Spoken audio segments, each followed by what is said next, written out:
दफ़ा 34 पीपीसी की दफ़ात को राग़िब करने के लिए पेशगी तकाज़े ये साबित होना चाहिए कि मुजरिमाना फ़ेल मुख्तलिफ अफराद ने किया था। मुजरिमाना फ़ेल की तकमील मुश्तरका इरादे को आगे बढ़ाने के लिए होनी चाहिए जैसा कि उन सब का ऐसा करने का इरादा था। जीम पहले से तयशुदा मंसूबा होना चाहिए और मुजरिमाना अमल उसके मुताबिक किया जाना चाहिए था। दाल मुश्तरका नियत ज़ाहिर करने के लिए मजबूत हालात का वजूद जिसके लिए कोई पैमाना तय नहीं किया जा सकता और हर मामले पर उसकी अपनी खूबियों पर बहस करनी होगी। मुश्तरका इरादे और यकसां इरादे के दरमियान हकीकी और ठोस फ़र्क को मद्देनज़र रखा जाए।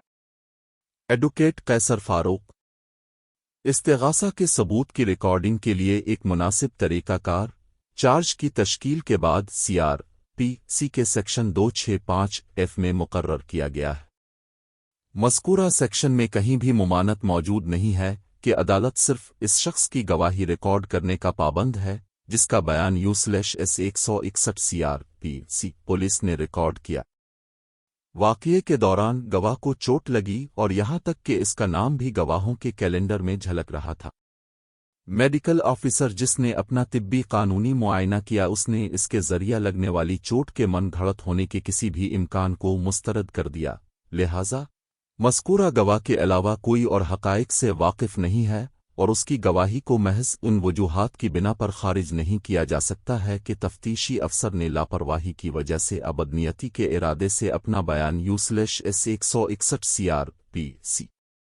अब तक ये अच्छी तरह तय हो चुका है कि इस्तिग़ासा तमाम गवाहों को पेश करने का पाबंद नहीं है।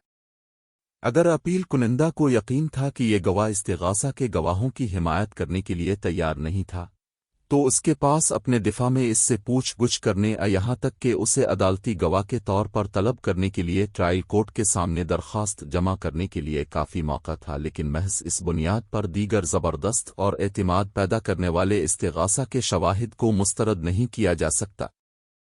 फौजदारी अपील नंबर 78896/2019 M एहसान मालको वगैरह रियासत वगैरह के खिलाफ 2024 LHC 2091।